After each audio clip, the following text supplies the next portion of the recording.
Here with the Town Hall 8 version of the recap featuring the 3-star attacks from 7 through 15 from our Town Hall 8s in this war against 2D3Y crew. Beat them 43 to 37. Absolutely no issues. And Town Hall 8s did an amazing job, wiped out all of their bases within the first 5 hours roughly. And that's just amazing. We can spend the rest of the war just worrying about scouting Town Hall 9s, going in, guaranteeing 2 stars, and following up and picking them apart to get the 3 stars. So really nice job there. We'll go ahead and take a look at these attacks. And probably go through them in a little bit of a faster fashion here. But I'm going to go ahead and take a look at a little bit of a holo here. He's got some hogs and a few back end loons, it looks like. Goes ahead and drops hogs there. Gets the lures, got a few skellies out as well. Gonna double poison the dragon. Maybe only potentially 1 set of ground skellies left, so good job there, getting a lot of those threats out of the way with the poison spells. And then here we go with the hogs. Doesn't drop all of them in. He's going to kind of do a little bit of a surgical, but in packs. And so they go in there, pre-heals those areas, lots of open spaces where potential giant bombs could be, gets them pre-healed, and they take out the most there. He was trying to get that air defense there, obviously, and then doesn't pre-heal that last giant bomb. So didn't really go the greatest there. However, he did leave the air defense, which the wizards come in here and take out, which allows the loons to get in there just in time, take out the mortar. All the defenses are down. BK is now down, taken out by wizards. And he's still got his loons in there. There's not going to be any air skellies. And so he does, well, there was air bombs though, so those got taken out. But again, once you get rid of all the defenses, there might be a few traps, but usually if you have enough troops and can get all the defenses out of there, you're going to be in pretty good shape, which is the case here by the Great Gee. Not a perfect attack, but good enough. Nice job. Next up we have DVS Hunter. Again, this clan was going for the anti-3-star base. They have the centralized clan castle. Difficult lures on, but not impossible, on the clan castles. And so we were able to do a lot of hog attacks and get in there and dismantle these bases with some surgical manipulation of the hog bases. And so now the clan castle's out of the way. You see here 3 hogs on the point defense coming to the outside, just doing surgical. He knows that he can't just run a pack of them everywhere because he doesn't know where the giant bombs are. He runs surgical. Even if they hit bombs, it's only going to be a handful of hogs. He's going to check where the bulk of the hogs go and pre-heal those areas to keep the biggest pack of hogs alive. And you have a few less hogs left, although he's got several. But he did a good job there picking the spots to pre-heal, as well as not launching them all in one spot, and that is more than able to take out this base with just a ton of wizards left, and able to take this out no problem.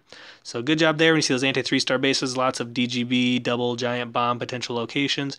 Going with that surgical hog approach still is going to overpower that base, just can't spam them. Next up, Chaz against a Town Hall 8 version of a 4 corners base almost. And he's going to take probably a similar approach as we see on the Town Hall 9 version of this base. Doesn't have to worry about an Arch Queen, obviously. And he's only going to need a single golem. Dragging the clan castle up to the top. Doesn't use the poison, just uses the barb whiz walk there to go ahead and take care of them. Drops the golem at the BK corner, which is a very wise choice there, obviously. That's the main threat there to his hogs as well as the giant bombs. Goes and launches his kill squad there, so he's taking out the BK and the clan castle troops. And then just like the Town Hall 9 version of this base, he launches 2 packs of hogs in the corners. They're going to go ahead and pinch. Saves a few for the 3rd corner. And he goes ahead and pre-heals the core where all the Teslas are going to be.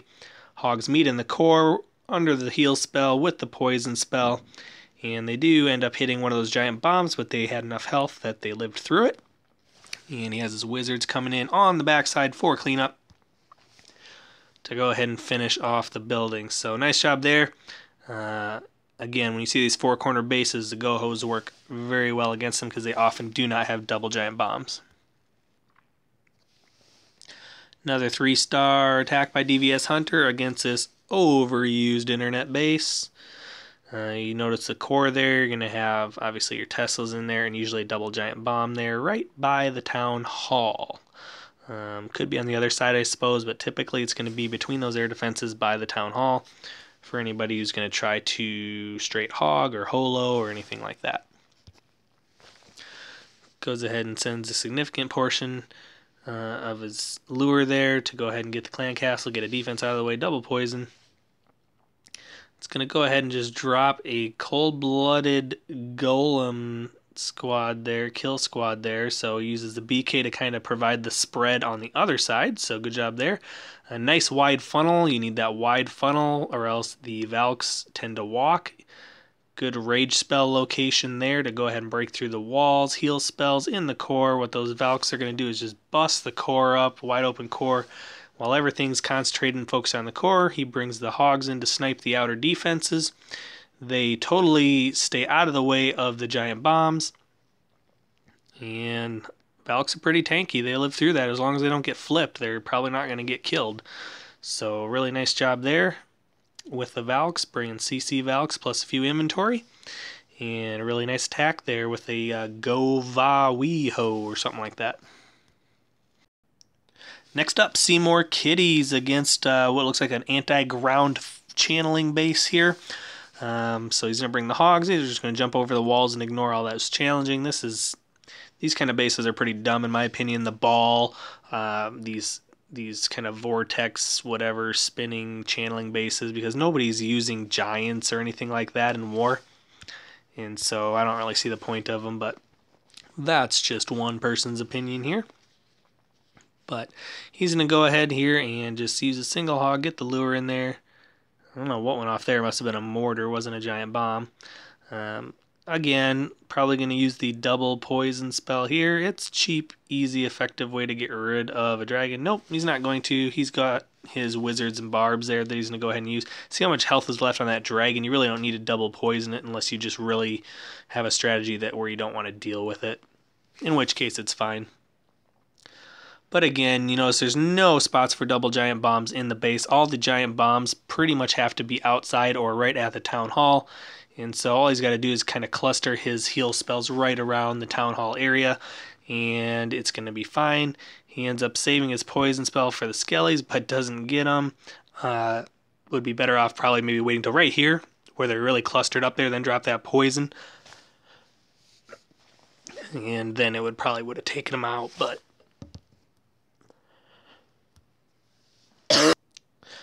Apologize, my throat is really dry and really sore here, just getting over a little cold. So hoping it'll last through the end of this video. I think this is the third one in a row that I made tonight. But again, notice there he did have double giant bomb there in the core, but not good pathing. It wasn't sandwiched in between two defenses or anything. So I didn't really have to worry about the Hogs running over it. All I had to do is pre-heal him.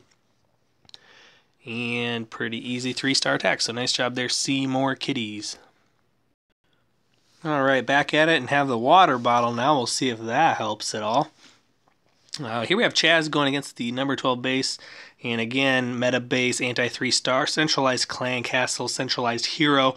Lots of double giant bomb potentials, although none of them look very menacing as far as being in a good spot to where they wouldn't just trip one at a time. But he's going to notice here is if he quad quakes the core there, there's hardly any compartments after that. There's like 2 things that are walled in. So he goes ahead and quad quakes right in the core. And this base is wide open. Pekkas are going to run free. Golems are going to run free. And all he's got to do is funnel them right into the core. The witches and their skellies are going to provide a lot of defense. They're going to get ahead of things and trip some traps to keep the troops out of them. He only obviously is able to bring what I think he can bring 1 or 2 spells left after that. It looks like he can bring a rage and a heal. And so ends up working out really nice because it's such an open floor plan. You know, in real estate, you love the open floor plans. In Clash of Clans, it opens it up for GoHos or GoWiWes and GoWipes. So, good job recognizing that and using that Quad Quake spell combination. P.E.K.K.A.s are going to run around and do the rest of the work pretty much. And really nice 3-star attack. Would have been nice to have a few more troops, but obviously it's kind of a power attack. You're just pushing it over, just running through it because of the lack of walls. So really nice job. Good strategy there, Chaz. Next we have the Lesser Gi, not to be confused with the Great Gi. This is the lesser of the constellations of Gi. And max air defenses, and Gi basically all he's got at his disposal at this point is low level something or high level air attack. So he goes ahead with the high level air attack using the light quake spell. It'll be the first time that he's had that capability in war, as far as having the level 5 lightning, and so uses the light quake. The nice thing is with that pattern of air defense is your dragons can get almost all of those outside buildings before they starts firing on them. And would like to see the rage spell down a little sooner, like already.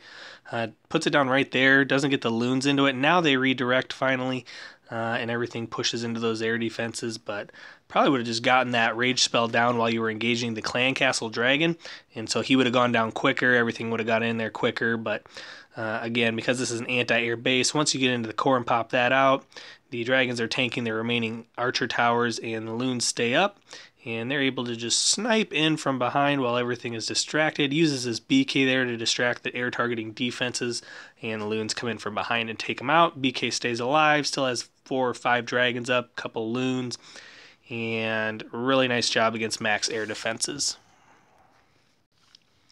Moving right along, we're down to number 14. There's only one left after this.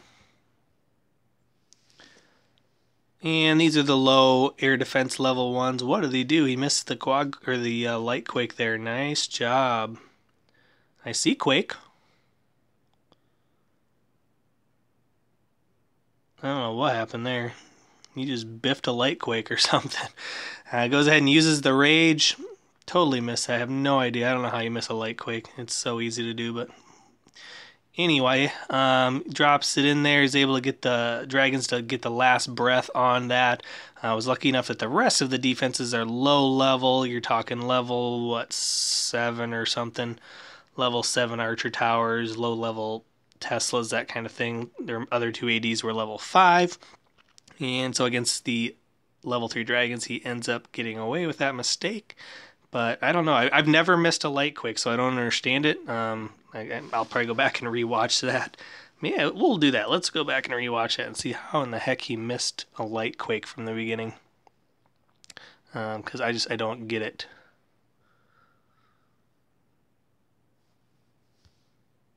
And one little dragon flying all the way across the base. Stupid builder huts. You gotta love builder huts. Great part of an anti-drag base. Alright, we're going to go back here in just a second here, and we're going to take a look at this light quake here. How do you... Oh, well, he only brings 1 lightning.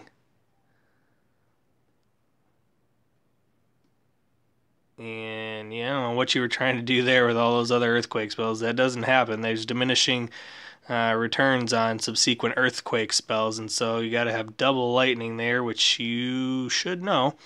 Maybe you're trying something different there, but obviously don't do that again. But nice job on the 3-star nevertheless. And last but not least, but definitely still lesser, is Gi with the Dragoon on the final base, number 15. Low level, 5 air defenses. Hey, look at that. 2 lightning spells in the quake. Guess what that does? That actually takes out an air defense. Good job there. Does get the mortar. He likes lightning mortars. That's a whole nother story, but he gets the air defense and the mortar, so that's kind of double bonus there. And goes ahead and drops the cutters on the outside, creates a nice dragon funnel there. Probably would have been nice to have it a little further to the north, but the dragon ends up drawing the troops in there. Perfectly placed rage spell right on the lead up to the remaining air defenses. They go down quickly. Balloons go down, but the air defenses are down. Lots of air traps in the middle, which is typical of Town Hall 8 anti-drag and anti-air bases. But the rest is history. 105 Dragoon LQR is going to take out these low-level bases, should every time, as long as you get a nice funnel and good spell placement. So good job there by the Lesser Gi, 3-star attack.